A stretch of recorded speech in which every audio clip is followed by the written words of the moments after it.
നമസ്കാരം. അമേരിക്കയിൽ Donald Trump രണ്ടാം വട്ടം പ്രസിഡന്റായി വന്നതോടെ തന്നെ ഹമാസ് ഭീതിയിലാണ് എന്നാണ് എല്ലാവരും പറയുന്നത്.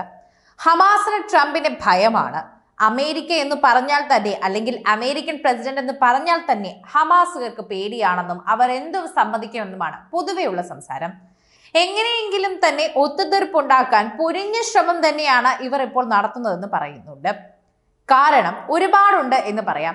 അമേരിക്കയെ വലഞ്ഞുകൊണ്ട് തന്നെയാണ് ഹൂതികളും അതുപോലെ തന്നെ ഇറാനിലുള്ളവരും ഒക്കെ ശ്രമിക്കുന്നത്. അതുകൊണ്ട് അമേരിക്കയ്ക്ക് നിലനിൽപ്പില്ലാതെ ഇങ്ങനെയൊക്കെ പറയുന്നതാണ് എന്നും പറയുന്നുണ്ട്.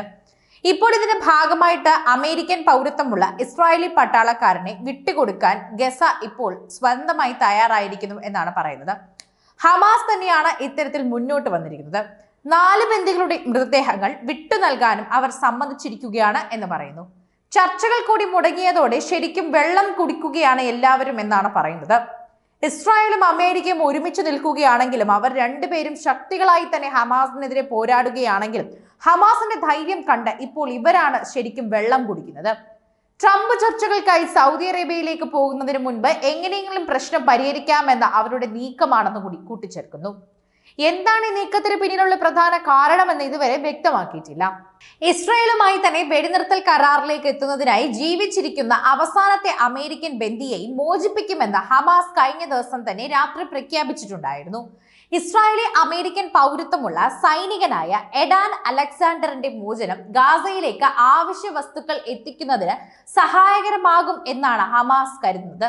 2023 ഒക്ടോബർ 7 ഹമാസ് ഭീകരർ ഇയാളെ സൈനിക ക്യാമ്പിൽ നിന്നാണ് തട്ടിക്കൊണ്ടുപോയത് എന്ന് പറയുന്നു. സൈനികനെ എന്നാണ് മോചിപ്പിക്കുന്നത് എന്ന കാര്യം ഹമാസ് ഇനിയും വ്യക്തമാക്കിയിട്ടില്ല എന്നുകൂടി കൂട്ടിച്ചേർക്കുന്നുണ്ട്. എന്നാൽ നാളെ തന്നെ ഇയാൾ മോചിപ്പിക്കും എന്നാണ് ഹമാസുമായി ബന്ധപ്പെട്ട വൃത്തങ്ങൾ വാർത്താ ഏജൻസിയായ റോയിറ്റേഴ്സിനോട് പറഞ്ഞത്. 2 മാസം മുൻപ് അമേരിക്കൻ പ്രസിഡന്റിന്റെ പ്രത്യേക പ്രതിനിധി സ്റ്റീവ് വിറ്റ്കോഫ് പറഞ്ഞതും എഡാൻ അലക്സാണ്ടറിന്റെ മോചനത്തിന് മുൻഗണന നൽകും എന്ന് തന്നെയായിരുന്നു. അതേസമയം ഇസ്രായേൽ ഗാസയിൽ നടത്തുന്ന ആക്രമണം ഇപ്പോഴും തുടർന്നുകൊണ്ടിരിക്കുകയാണ്. ഇസ്രായേൽ ഇത് നിർത്താൻ പോലും ഉദ്ദേശമില്ല എന്ന് വേണം പറയാൻ. ഹമാസുമായി നടത്തുന്ന ചർച്ചകളിൽ മധ്യസ്ഥയും ആദ്യം ബഹളവും സംഭാഷണങ്ങളിലൊക്കെ തന്നെയും സൈനികന്റെ മോചനത്തിനായുള്ള കാര്യം ശക്തമായി തന്നെ ഉന്നയിച്ചിരുന്നു. ഹമാസിന്റെ പ്രഖ്യാപനം മികച്ച ചുവടുവയ്പ്പാണെന്ന ബഹളവും ഇപ്പോൾ വ്യക്തമാക്കുന്നുണ്ട്. ട്രംപ് ഈ ആഴ്ച മധ്യപൂർവേഷ്യ സന്ദർശിക്കുകയാണ്. എന്നാൽ അദ്ദേഹം ഇസ്രായേലിലേക്ക് സന്ദർശനം നടത്തുന്നില്ല. ഹമാസ് അലക്സാണ്ടറിനെ മോചിപ്പിക്കുന്നതിന് കൂടുതൽ ബന്ദികളെ മോചിപ്പിക്കുന്നതിലേക്ക് വഴിതെളിക്കുമെന്നും ഇസ്രായേൽ പ്രധാനമന്ത്രി ബെഞ്ചമിൻ നെതന്യാഹു ഓഫീസ് ചൂണ്ടിക്കാട്ടി. കഴിഞ്ഞ കുറേ ദിവസങ്ങളായി അമേരിക്കൻ ഭരണകൂടവുമായി തങ്ങൾ നിരന്തരമായി ബന്ധപ്പെട്ട് വരികയാണെന്ന് ഹമാസ് നേതാവ് ഖലീൽ അൽ ഹയ്യ വ്യക്തമാക്കി. യുദ്ധം അവസാനിപ്പിക്കുക, ഗാസയിലെ ഫലസ്തീൻ തടവുകാരെയും ബന്ദികളെയും കൈമാറുക, ഗാസയിലെ അധികാരം സാങ്കേതിക വിദഗ്ധരുടെ ഒരു സ്വതന്ത്ര സംഘടനയ്ക്ക് കൈമാറുക എന്നിവ ഉൾപ്പെടുന്ന ഒരു ദീർഘകാല വെടിനിർത്തലിനുള്ള അന്തിമ കരാറിലേക്ക് എത്താൻ ഹമാസ് ഉടനെ തന്നെ ചർച്ചകൾ നടത്താൻ തയ്യാറാണ് എന്ന് അൽ ഹയ്യ പ്രസ്താവനയിൽ പറഞ്ഞു. എഡാൻ അലക്സാണ്ടർ കരഞ്ഞുകൊണ്ട് സഹായത്തിനായി അഭ്യർത്ഥിക്കുന്ന വീഡിയോ ഈയിടെ ഹമാസ് പുറത്തുവിട്ടിരുന്നു. ഗാസയിൽ ഉണ്ടായിരുന്ന 59 ബന്ദികളിൽ 3-1 പേർ മാത്രമാണ് ഇപ്പോൾ ജീവിച്ചിരിപ്പുള്ളത് എന്നതാണ് കരുതപ്പെടുന്നത്. ട്രംപ് പേടിയിൽ അമേരിക്കൻ പൗരത്വമുള്ള ഇസ്രായേലി പട്ടാളക്കാരനെ വിട്ടുകൊടുക്കാൻ സ്വയമേ തയ്യാറായതാണ് ഹമാസ് എന്നാണ് പറയുന്നത്.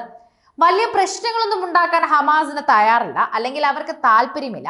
എന്നാൽ ഇസ്രായേലും അമേരിക്കയും ചെയ്തേ മതിയാകൂ, അല്ലെങ്കിൽ ഹമാസിനെ ദ്രോഹിച്ചേ മതിയാകൂ എന്നുള്ള അവസ്ഥയിലാണ് അവർ വെറുതെ പോരാടുന്നത്. 4 തടവുകാരുടെ മൃതദേഹവും വിട്ടു നൽകും. ചർച്ചയോടെ തന്നെ മുടങ്ങിയതോടെ മറ്റൊരു വഴിയുമില്ലാതെ തന്നെയാണ് ഇപ്പോൾ നിൽക്കുന്നത്. ട്രംപ് സൗദിക്ക് പോകും മുൻപ് തന്നെ എടുത്തു ചാടി ഇറങ്ങിയതും എന്തെങ്കിലും പ്രശ്നം തീർക്കാനാകുമെന്നുള്ള കാര്യങ്ങളെക്കുറിച്ചാണ് ഇപ്പോൾ ഏറ്റവും കൂടുതൽ തന്നെ ചർച്ച ചെയ്യുന്നത്.